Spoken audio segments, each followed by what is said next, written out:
All right, welcome to TBCN Unplugged. My name is John, and we have on the phone a good friend of mine from the past. His name is Mike Cutolo. Mike, how is it going? Hey, it's going well, John. Thanks for having me on your show. I don't feel worthy. You've had, the likes of Rock Riley, Yeah. Jason Stevens. I just hope that I can, You've been put on a listening. show for you. You've been listening. I like that. Mm-hmm. You're a fan. We've known each other for a long time, and we've done podcasts before, but I've never interviewed you before.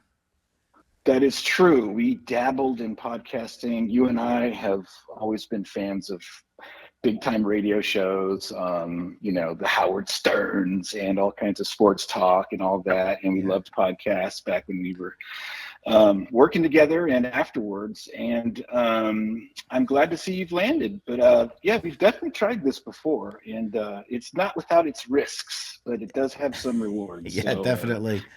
Well, we did a podcast about 10 up until like 2016, The Call of Cutolo. That was the podcast you created, and it was a lot of fun.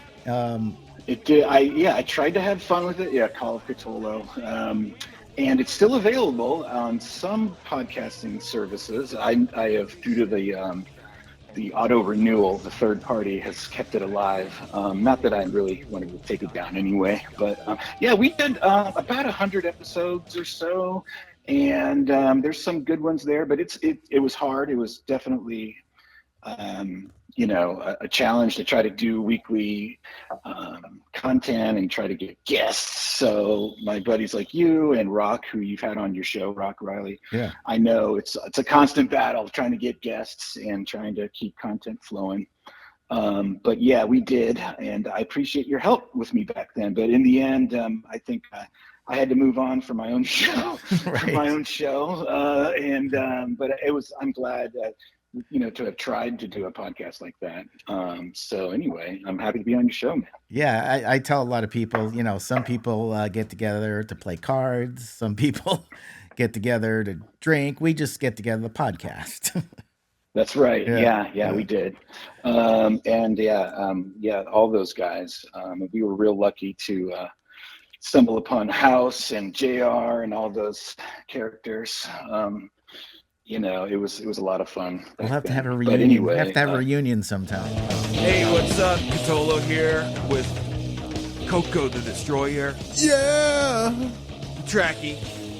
And it's been a while. Hex, what's up, Hex? So welcome aboard, everybody. Seems like just yesterday we were talking about the beginning of football season. Yeah. Now we must mourn the death of football season. Yeah, for you anyway. There's a lot more football season to go, I think. Right, I know. So, Hex, you still believe that sports are dead, right? You told us a long time ago that you just gave up on them all. Even. Well, I'm not fixed. I just think it's all a big joke. I ended up moving away from the Sunshine State, and I live in Asheville, North Carolina right now. So I have been out of Florida for 4 years. And I lived there quite a long time. But I'm not sad to be gone. You're not. I was going to ask you, don't you miss it? No, I miss you guys. Yeah. I miss the familiarity of, hanging out with friends and going to places. But, as you get older and married and all that stuff, that can be more and more difficult, and you just want to search for that quality of life. So that's what we're doing up here. Just a series of fortunate events. At first, I came up to North Carolina for work, and then has parlayed into something else. And now I'm in Asheville, and I love it here. So it's great weather. Like currently, it's 64 degrees. Oh, that sounds It's so a little nice. rainy, but I'll take it. And Yeah. I know you're from New York, so Jersey. It's brutal cold there. Oh yeah. Yeah, Jersey. Sorry, Yeah. my bad. I know better than that. Yeah. But yeah, it gets brutal cold up there. Here it can in the mountains, but there's a little bit of snow, but it's never anything. Yeah. It's just. So when I'm in the top of the South, I guess, North Carolina. Okay. So, What mountain range is that? It's Mount Mitchell. Oh, And there's wow. the Blue Ridge Mountains. Nice. Yeah. Well, there's more than Mount Mitchell, but I'm familiar with Mount Mitchell, and the Blue Ridge Mountains are here and in Virginia, and they're parts of it are part of the Appalachian Trail. So there's a lot of good stuff around here, and I really got into hiking and all that good stuff because in Florida it's all pretty, I don't know how to say, linear, flat, and it's not like there's a lot of hikes. It's just like sand and palm trees and alligators and stuff. I've been on the Appalachian Trail. In two different. I've been on in Georgia and I've been up in Jersey. Okay. And I don't want to say I want to walk the whole thing one day, but we did run into some guy that was hiking the entire trail. Can you imagine? Yeah, I kind of, but not really. If you see like the before and after of people when they hike the Appalachian Trail, it's like, wow. But, before I moved up here, I was starting to get into camping, and I was even considering buying like a small RV so I could travel with the dog and do that whole thing. Yeah. But it was tough to organize that. And anyway, I did some research, and I was, starting to gather materials, but it was just so difficult to get anywhere really, trek worthy until I got into Georgia. There's some beautiful stuff in Georgia as far as hiking. I've been told. Yeah. But I'm sure it's like Tennessee, and I'm sure it's like North Carolina too. A lot of good stuff. Like there's waterfalls all over the place. They might not be huge, but they're there, and there's a lot of hikes where there's a big payoff. So like now me and the wife, we're like, we need that payoff. We want to hike to a waterfall and, do that or something like that, or a lake or whatever. So that's, why I fell in love with North Carolina. And I don't work for them, and I'm not trying to shift this into a pro NC podcast. I never thought I'd end up here, but I love it. And I see so many Florida plates up here. There are so many Floridians in Asheville and in just North Carolina in general. I think people who are finally burned out on all the many millions of people in Florida, they want to escape. And a lot of Floridians, like they say to themselves, like, I moved here because I liked hot, and maybe now I'm getting tired of it, but I don't want to move up to like Michigan again. So I think that's why like North Carolina, South Carolina, that's kind of a sweet spot for climate. In Asheville, it's in the mountains, so it's I think we're at like 2,000 feet. So it's a little different. You miss the ocean? You're far from the ocean, right? Oddly enough, I am very far from the ocean now, as far as the state. It's on the other end of the state. I don't, because I do love a good beach day or two, 3 or 4 a year. I do.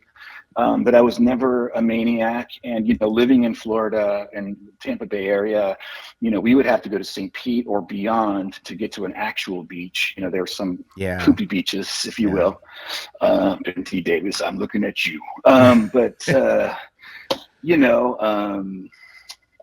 And it was like an hour to get there, and everybody and their mom comes to Florida for the beach. And it's just, if you don't have patience, which I did not enjoy myself. So I'd end up typically just getting all grumpy and, not enjoying it because I'm just weird. When years and years ago, when it wasn't so, oversaturated with people, it was a lot of fun. And you can find a lot of good gems. Like I love Sarasota, that area. But still, all those areas are thick with tourists. And I like the state parks and locals. Yeah, Honeymoon Island and Fort DeSoto. I love. Just somewhere away from everything. But so what's weird for me now is bears. We have another little place in the mountains in Mount Mitchell, and we get visited by bears a lot.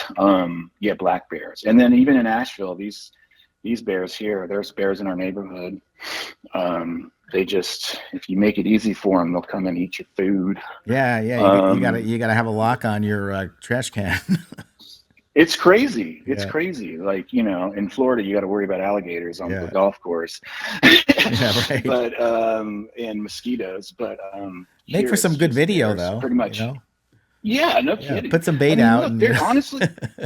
Well, listen, we learned our lesson. You don't even want to. You don't even want to do it just once yeah. because bears remember. They'll like remember you all season. Like they'll keep checking in on your Yeah. locale every day for weeks. If you by mistake leave food out, they'll keep checking in. Hey, boo We saw boo, this one remember guy that like place? over and over, and they look, Yeah. exactly. They look kind of cute and dumb, even like they pant like dogs. They're like, duh.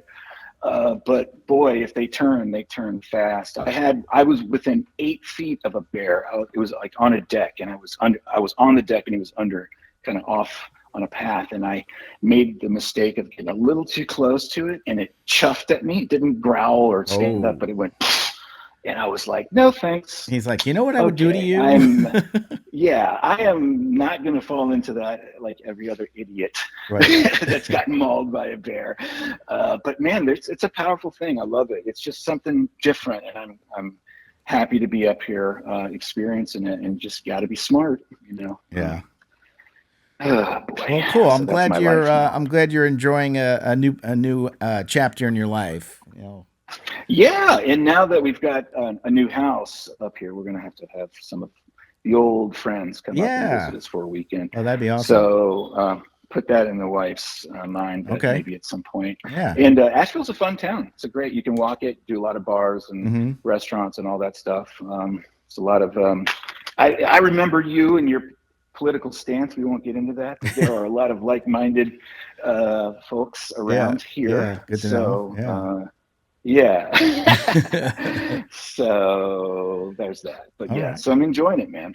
But you and I have also always kind of been technical guys, radio, television. We worked together for, gosh, how many years did we work together, man? Well, not very long, because I didn't stick around that long. You worked there a long time at Baines. I worked there a long time. Yeah, I guess they all blur together. Yeah. I only stuck around for about 6 months, and then I was on to other things. Well, that's the way of the John. I've kind of decided that news is not for me. I am so glad to not be in news anymore. I left on my own accord, Mm-hmm. and it felt weird even then. Like it's just one of those kind of jobs that it doesn't end. It's like like it's never completed. There's like, always news. That's all the news forever. That's all the news. Yeah. No.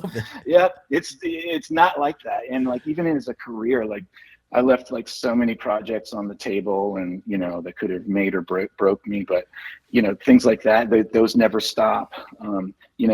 John, we met. I was a director, a button pusher, and you were, could do the same. But we started our relationship as a video and audio guy, and that's how we got to know each other. And I kind of stuck with that, and eventually got into management, and then came up to Raleigh and ran a department up here for a while. But when I left, it was just like, there's so many things.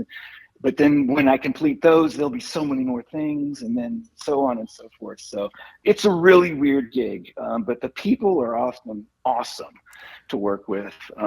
Like any job, you find your coworkers a little strange. Yep. And but as you get to know each other, you realize, we were all kind of junkies for something. And a lot of folks have big dreams of going to Hollywood and we're making movies and stuff. I was one of them. I know you were one of those guys too. Yeah. But we settled for news because that kind of TV production was available. There was no one clamoring for an unexperienced movie director, but there was a need for an audio operator. There's always jobs in news, and it's a great stepping stone for a lot of people, especially if you're just getting into the business. There's and one thing you and I both, you still do, I think, and I did, is also got into sports production. Yes. Which is a whole nother thing. There's always sports. Amazing. Yep. There's always sports. Yeah. And that's if you're really trying to go for, I don't know you gotta like sports. You have to like sports, Yeah. You can't fake it. So you were director for Bright House Sports, right? And you directed. I was. Yeah, you directed. You were a TD, right? director? I was a TV director, Like, and so for like high school football games and whatnot. Yeah, man, I did a lot of high school, mostly high school, collegiate. We did a lot of collegiate as well. We had an agreement with USF, and I would do everything Olympic sports, which means anything that's not like football and soccer, and baseball, and plus all of that too. So, I cut my teeth. I learned from some excellent directors and producers. It pushed the boundaries of what, I thought I knew. And I would end up just studying the craft. And that's what a lot of people just don't understand. It's like I would just watch like Hawaii football at midnight because, it's the thing on after work. After I just did this all day, I wanted to see like how they do it. You want to see how they do it, right? Yeah. Yeah, and I could care less about who was playing. I had no emotion. I was just watching the production. You're watching the production. Yeah, that's a great way to learn. It's a great way to pick. Oh, well, look at that camera angle they use there. Or look at that transition. That's kind of fancy. Yeah, I mean, the best people I learned from in sports were the most detached from a team. Like, I don't mean like everybody was a sports fan, but like, there's a lot of sports reporters I knew that were homers like for whatever team, their home team or our team, whatever, but then they were open about it. And then there were others that were not necessarily, like they were actually being objective and, maybe they appreciated some teams they were covering, but they weren't like fans, Those are like probably the best type of people to be in the business because they're not jaded. You know it. Yeah. But then again, like it's kind of a rare thing. So I tried. I tried to do that. And of course, when you do high school, and I had I rooted for my own old high school, which was weird because they were like dominating. Playing high school when I was doing football was just destroying. They were getting an Armwood. They were getting a lot of championships. So I was really like, it was just kind of weird, like to kind of be back in the fray of that a little bit. But it was an eye-opening experience, and it really just made my appreciation for entertainment in general like much more. And I know you're the same. You can kind of see things, maybe that others can't when you're whatever it is. And it's been a heck of a journey. And I still do a little dabbling in that life. I still do some freelance editing. Oh, good. I was going to ask you. Yeah. Yeah, I still do that. So like I do a lot of corporate crap where, me and my employee, or I guess, or we're detached. We don't really, we're not homers for whatever corporate thing we're doing. So, we understand the gig. It is nothing that we would pick, and it's nothing that we would like.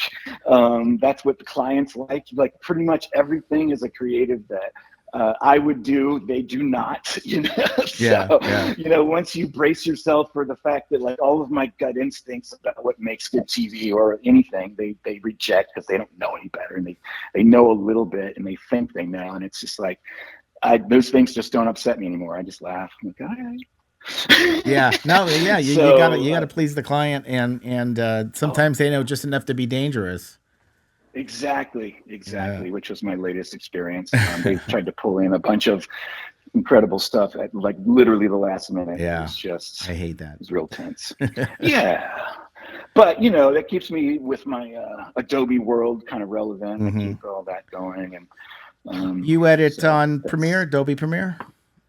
I do. Yeah. I got that bug through work originally, and I just love Adobe anyway. I mean, I don't need to plug it, but it's the Photoshop thing, After Effects, all that. Plus, they have all this, generative fill and AI stuff, and it's just like it's daunting, but like as of any good AI, it's actually very easy. And once you can, do whatever. I mean, it's almost the sky's the limit. It's kind of frightening. But I'm still sticking with it. I'm just still curious. But like I said, I just do it on a freelance basis, and it's not like important to my bottom line. So it's just something I do to keep in there. But otherwise, yes, that is my life now. So former tech guy, and realized that train never stops. And I picked the moment to jump off. It's more personal than anything. It had more to do with my personal life, and our personal life, and our parents, and all that stuff. But I knew, like, when I jumped off that train, it would be tough getting back. It's a weird gig where you can't necessarily walk into the same position, you know. Like, I was a manager. I had a crew of 29 people. Oh, wow. You know, That's a lot of responsibility. Which was a big deal. And stress. Yeah, and then they threw on a bunch of other stuff too, as you know, Charter will do to to their that's a really efficient company, Charter, I bet you'd be a tough boss. They are, but they're fair. No, I mean, it's a great company. I bet you. Well, you knew me kind of when I was a little unhinged. But, you know, the one thing about sports is it taught me to not be like that anymore, and try to be as friendly and as make it as fun as possible. Also, our buddy Jason, who you interviewed, Jason Stevens, I worked with him. You and I, all three of us worked together. And one thing I got from him is that, you know, you can always set the tone. And if you are in charge of folks, you know, they're going to make mistakes. You know, that's just what's going to happen. Just don't bite anyone's head off. I've always been told make different mistakes. Right? I mean, you know, your superior's got to say something. Yeah. It's weird. Like, being in management, I understand, like, the fakeness, and it's like so weird, but I get it. And it's like, it's true. Like, they have all these theories and how to handle, you know, evaluations. That's one thing I did get from Charter that I think is great. They did evals a lot, and they had even like check boxes and, you know, benchmarks for you and things like that. And they never just gave you like, you kicked ass. It was always like, you did okay. You like, did okay. You know, then if the ceiling is, you know, if you're at the ceiling, then there's nowhere to grow to, you know. Well, you know, if you're looking to advance your career at a certain, or get more money at a certain point, that's going to start to suck. But then, you know, their stance is that, you know, well, then you do something about it. It's not necessarily going to be here. Like, they're like, hey, listen, we'll do a career with you, but if you have to move on, that's fine. Yeah. And I'm like, okay. But that wasn't the reason at all. Yeah. But you know, I'm not taking their side, but I get it. You know, when you really literally are worrying about money and profit, then it's going to be like that. The thing about when I worked with Bright House was that they were doing the sports coverage as a gift to the community, like the high school coverage. It was like a complete write-off. We didn't have to hit anything. Like, we didn't have any commercial, you know, we had commercial breaks, but it was all nothing. And like, you know, we weren't required to make money, which is weird, but it was also like an insane, you know, kind of position to be in, where we could just give low tier schools like dominant coverage, you know, of something, and, you know, and otherwise we wouldn't, and for various reasons, perhaps. But so that was neat. But Bright House didn't need us to make money, and they didn't care, and we didn't, you know, like back then, as I've been told, and that was, you know, early to mid 2000s into the teens, say, even. That it costed us about $10,000 per truck shoot. Yeah, when you add everybody's stuff together, and that was a low tier 3 to 5 cameras, an engineer who was also, everybody double duty. Like, I was a director TD, meaning like I punch buttons and I talk to the cameras. And sometimes those are separated. You've got someone who just punches buttons, and sometimes you've got someone who just talks to the cameras and the crew. So that's what, you know, we would consolidate out of necessity. And by the time Spectrum came by, we were already kind of cruising. So we were able to do a version of what we did with Spectrum for a while. And if this is confusing anybody, Charter owns Spectrum. It's just, the main company is Charter Communications, you know, and their TV side is called Spectrum, and their internet and all. And I'm, you know, listen, I'm still a big fan of the company. Like I said, I left by my own accord for my own reasons. But that window of production had come to an end. basically what I'm saying is like they realize they're not going to give the gift of this to the community. They want everything they do to make money. So they, for lack of a better word, they kind of shut down the sports department. And I was fortunate enough to get reabsorbed back into news. So I kept my gig. Oh, and then after that must have a been while, hard. it was hard Yeah. because you know how to, you do both. You know, Yeah. you know how to do a camera for sports, and Yeah. you know how it is. It was hard not to be a little depressed about it. But I was thankful. Like I said, I was thankful to still have a gig. So eventually let me ask decided you, to take them up on their offer. And how did you get into TV production to begin with? Let's go all the way back to like when you first started working for it was Time Warner back then, right? Yeah, like it was Time Warner. Yeah.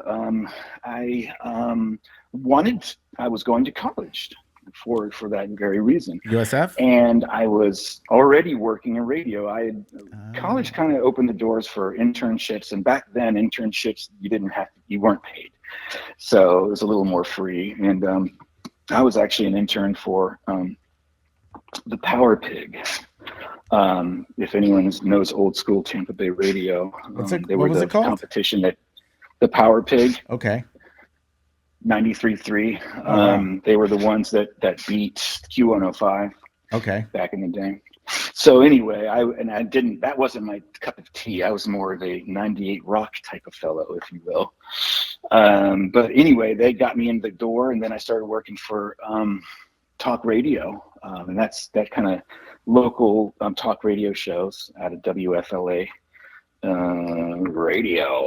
Radio's a whole different animal, really. News radio. Yeah. News radio. Yeah. No, it is a completely different animal. Totally. So, but anyway, our buddy Rock Riley, and I was still going to college, working, and got into sports radio. Actually, I'm sorry if this is weird for everybody, but you tend to dance around a bit, even if it's for the same company. So, what they call, I guess it's 95.3 now, like WDAE or something like that. It used to be 1250 on the AM dial, Sports Animal. So. Helped launch that station. But anyway, during that time, our buddy Rock Riley told me that there was an opening at Bay News 9, and he told me who to contact because he was also trying to get a gig in TV. And that's how it happened. So, I did not know that was the connection. Oh, that's awesome. That was the connection. Good old Rock. Yeah. So he's like, so Mikey, call this man, Elliot Weiser. No, I don't know. Yeah, but and those were great times. So we worked together back then, Bay News 9.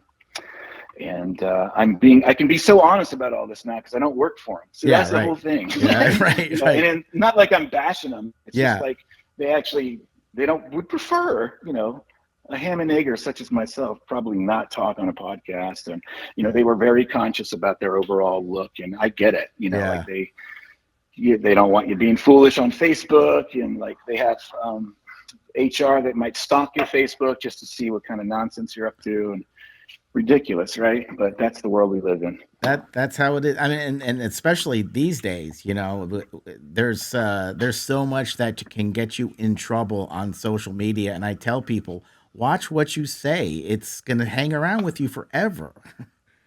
Yeah. I know.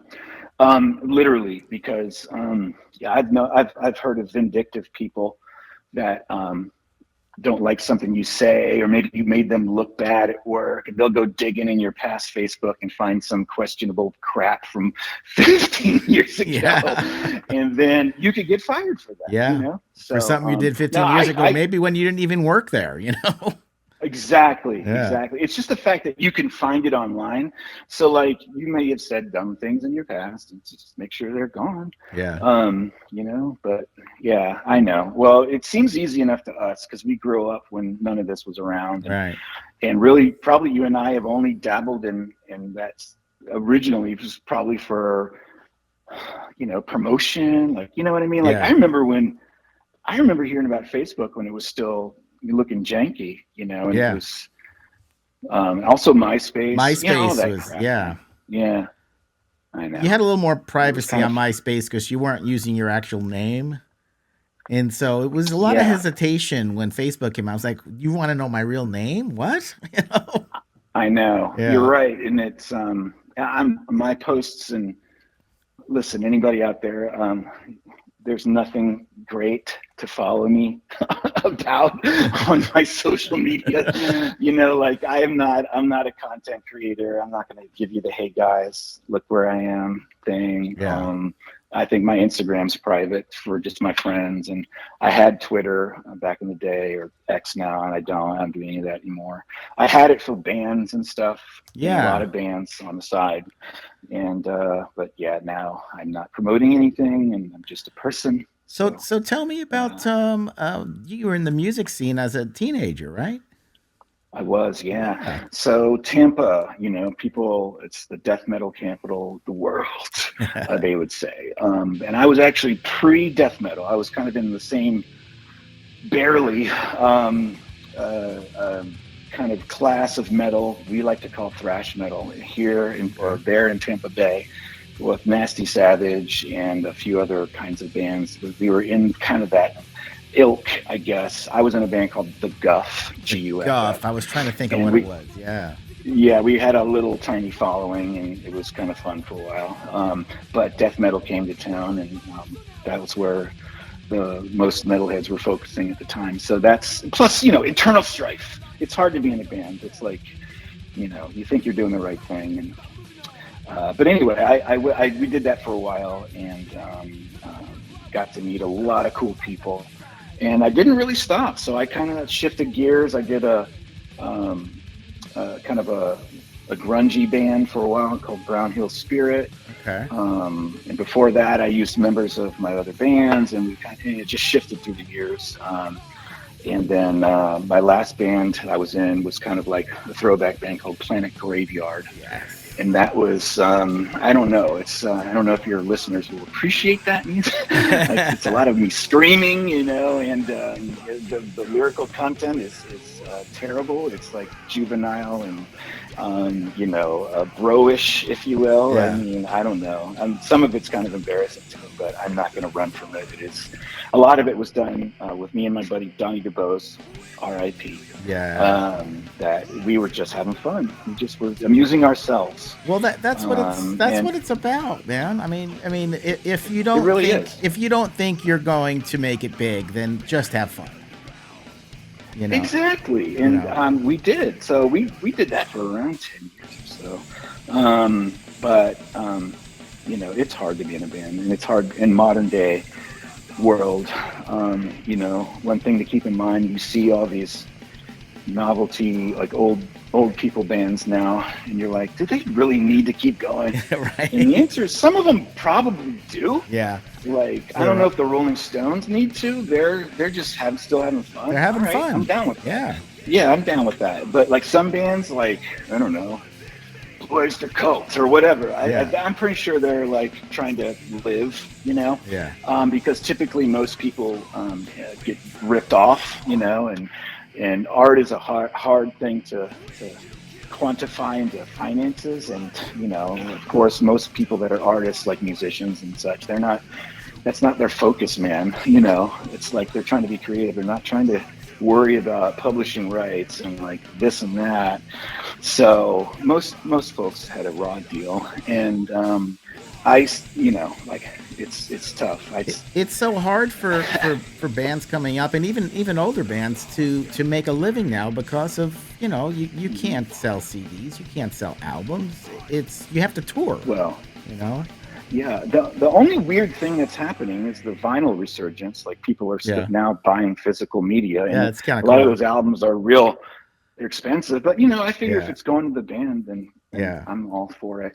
A lot of those guys were just selling merch. That's like really all the money they get. Like there's all kinds of deals, and it's because the physical sales went away, and they had to recalculate all this nonsense. That's why everyone's always upset with Spotify and everything. Like, how do you quantify like digital listening and It used to be, if your favorite band was coming out with a new album, you went to the record store and you bought it and you held it in your hand and you looked at the artwork. It was a whole thing, and that's gone now, So it's kind of back in a way. Yeah. I begrudgingly, I think for a while there, it was a real like hippie grindy thing to collect albums and like, oh, I still listen to albums, but like, I think now what I like about it is I go back in time. I have to flip sides, side A or B or whatever. I don't do it all the time. Usually when we're like partying and having drinks, we'll throw on records. Yeah. I enjoy it, and I've basically started collecting stuff I don't have on CD. Okay. So that's how I justify it in my head. I got a lot of CDs, and I don't throw those on, but I keep them. But yeah, it's kind of like it was in the sense. Yeah, I have physical albums now of the bands I really follow. So it is what it is. But yeah, it's for that exact thing. Like music was a whole. Like you submerged yourself in it, like back when you were, a kid or whatever. You get that album, go home, maybe even put on your big old headphones. Yeah. Read the liner notes, read along with the lyrics if they were there, and it was just a whole thing. Yeah.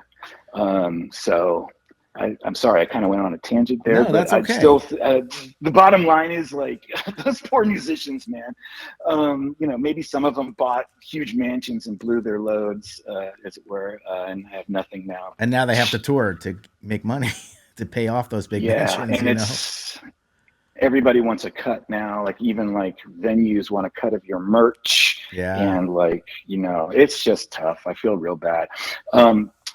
How the old blues guys, when we were younger and maybe even a little older, literally they were old blues guys from, the 60s and beyond. Still out there touring and stuff. And now those old blues guys are old metal musicians. And that's what I think. Like all those old thrash bands I like, they're all like back together now. And, they're the old dudes out there jamming. It's really hilarious. I love it, but, it's kind of ironic. Yeah, no, it's cool. I just never would have thought, that these guys would be old doing this. Well, just for instance, like I'm planning on going up to New York to see David Gilmour, Pink Floyd. Oh, and yeah. He's 80 years old. He just came out with if you get a chance to listen to his new album, it's awesome. And I've heard it was great. Yeah. And it's just like, wow, like my friend was like, this is it. If you want to see him, this is going to be it. He's only, touring in a number of cities. So yeah, I'm going to try to make it up there. But it just blows my mind that someone 80 years old, is out there making great music still, It does. Like when we were young, like the idea of, people looked older. Yeah. But you look at Frank Sinatra, who performed into his 70s, and you were just thinking, well, that's your mom and your dad's music, But now, I don't know. I think younger people have an appreciation for our music. They definitely do. It's real hard for musicians to make a living these days, and I understand why. Why you're no longer doing it. Yeah, well, I mean, some people have to shift gears, but when people are getting upset about like not being able to stream music, and I don't know, it's not set up to keep these people like it's not. They have to have a job basically. Yeah. So that's not cool. Yeah, no, it's a wonderful day when you can quit your job and just play music, but that's very very few and far between. So, did you ever were you ever at a point where you thought that, hey, I could do this for a living? Or no? No, because I never wanted to focus on cover. Like, no, listen, you can get out there and do the cover band circuit. And it can be lucrative. Absolutely. It's not going to be that much, but you end up spending a lot of time on learning songs or at least perfecting them, and then the equipment you need and stuff. So there's a lot of overhead and a lot of time. So I commend the people. That's why you should always tip and like try to make it cool for working musicians, in my opinion. If you can. If you don't like it, don't tip. But otherwise, I do whatever I can. So you still practice guitar? I never had practice? That. Yes, it's not as. I'm kind of more of a creative. I'm a little less technical skill and more kind of like creative. And metal is kind of was my bag. So that's it's a up for debate whether power chords are technical or not. But I could chug out a lot of power chord stuff. Yeah. But yeah, no, I really don't, because I'd want to play like Dio and Black Sabbath, and I'd want to hear someone who could do that stuff, and I just get too wrapped up in trying to be precise. And the kind of music I would like to hear is not necessarily what people would like to hear, to make money at Coco's Beach Club or whatever, down there. You know what? I've recently embraced karaoke. Oh, believe it or not. Karaoke is fun. It's fun, yeah. I like it. And people tell me I don't have a terrible voice, which I never I never knew. Well, now I know, but you're right. At first, I think karaoke would have horrified me. But if you're with the right people or whatever, it's fun, and no one's that great. I mean, occasionally it'd be like, damn. Yeah. And in fact, I had a singer I worked with. He would pull his karaoke hustle sometimes, because he's really good, so he could just crush at like competitions and stuff. But would you do karaoke, or is that just not your thing? No, I would do it. If you could sing some Black Sabbath or something, or Oh, there's plenty of stuff, but no, I would do that for sure, absolutely. Cool. So it's been a heck of an adventure over there, Johnny C. Yes, sir. So wrapping up, hey, what advice would you give for young people trying to get into, videographers trying to get into the business? It's so tough these days. What would you tell them? Be prepared to start at the bottom. Yeah. No matter what your skill set is, they just won't let you in the door any other way. If you can go to college and get other degrees, a degree in, like, say, video production or communication, it's not necessary. You can, a lot of times you'll learn at your job, and your job experience will actually, you will learn in school, but I would say, when I was in school, I learned on ancient equipment, and it was good to know. Yeah. It really actually gave me no relevance to what happened to me. And technology changes so much that, anyway, that's advice one. If you want to be like, it's just good to have a different degree. Like I was a former manager.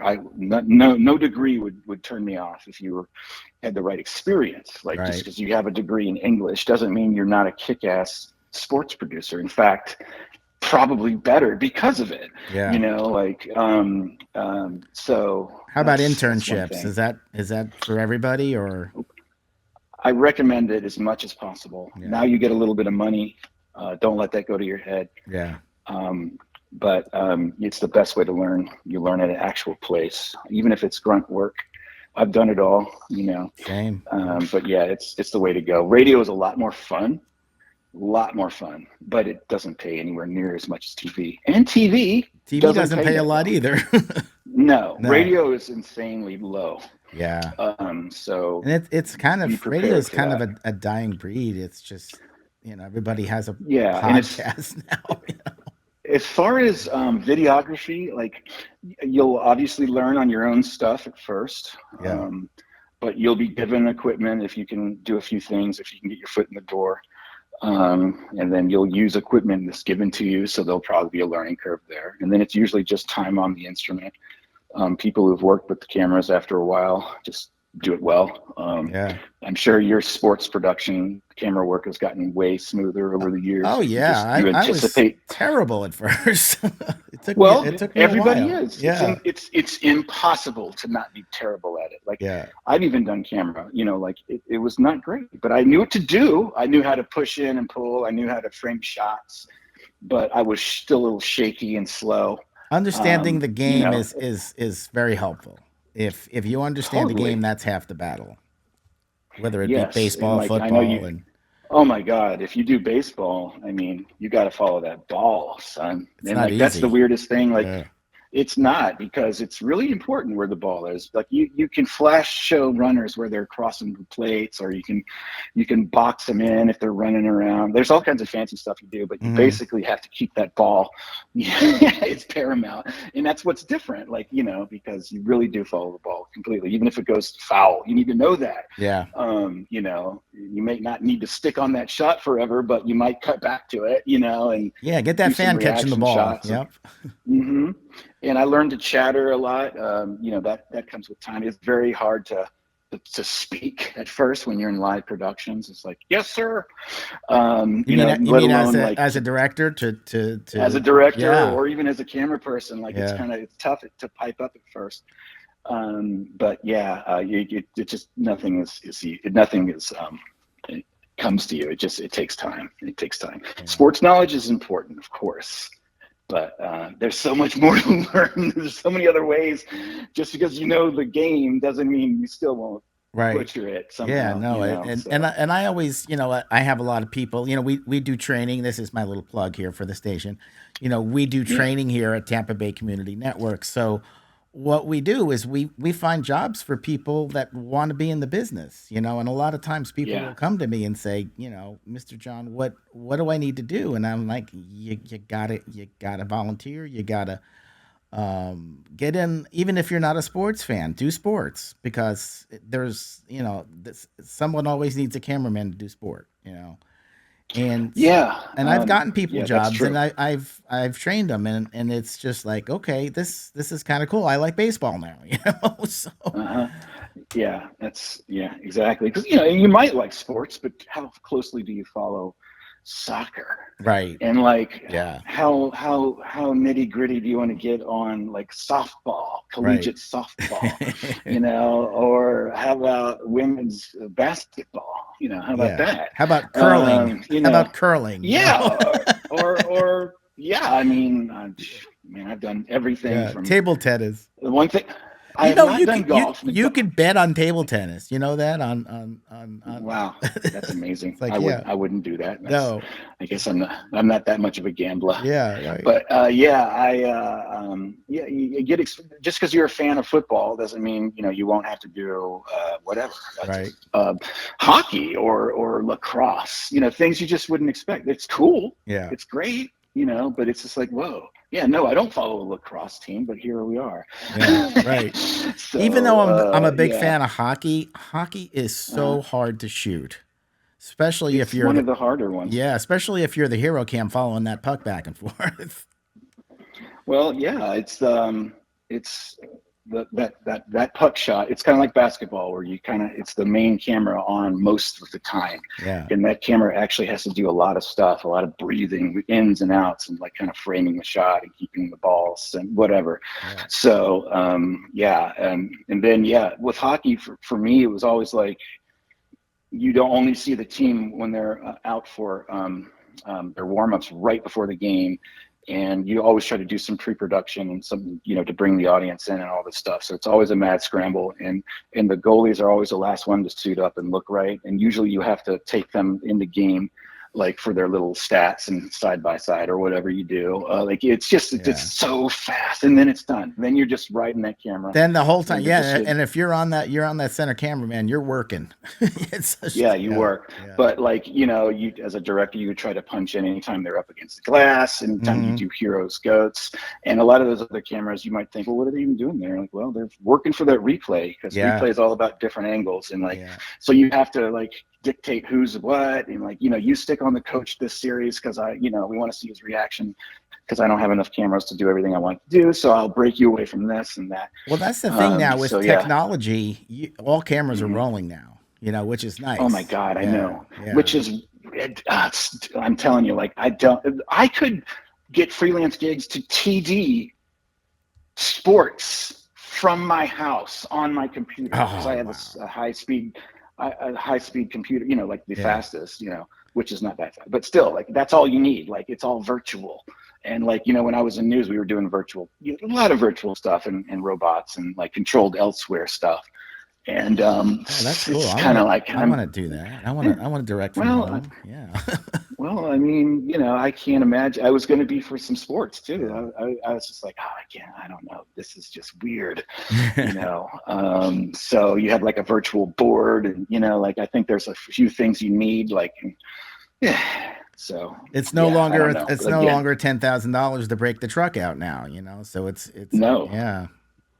Although with today's inflation, who knows? It might be. It might be. I wonder what those big NFL productions, how much it costs them to do per game. Oh, it's but, crazy. What kind of money they're Yeah. making. So it's all good. Yeah. Oh boy. So sorry about your Jets so far, man. Oh no, they won last week. They're on a roll. They won last night. Yeah. All right. Yeah. Good for Yep, you. so. Good for you. Aaron Rodgers. He's looking like a quarterback. He's looking like a 40-year-old quarterback. No, he did all right. Yeah. Yeah. Right. I'm not saying they're going to win the Super Bowl, but I think maybe they could squeak out a playoff spot. So we'll see what happens. All right. Yeah. Well, I'm still a Tampa Bay Bucks fan. I'm not going to change. They have the Carolina Panthers up here. They're the worst. Yeah. So I feel at home. They're the new Bucks. Well, maybe you could. How far are you from Charlotte? Charlotte, yeah. I'm about an hour and a half away. Oh, okay. Maybe two. Yeah. Maybe when the Bucks come to town, you go up there and cheer them on. I've considered it. Yeah. I've considered it. Right. Should be easy to get tickets. True. Yeah. Appreciate the talk, man. It's fun. All right. This has been. I hope some of my advice, helps somebody out. Nothing but good advice from Mr. Mike Cutolo. Thank you for being our guest on TBCN Unplugged. And we've been talking with Mike Cutolo. He's been a news and sports director and technician for a number of years. And we want to thank him for joining us. Tampa Bay Community Network offers media training, editing services, and resources to bring your ideas to life. Visit tbcn.org to learn more and check out our content on YouTube at Tampa Bay Community Network. See you next time.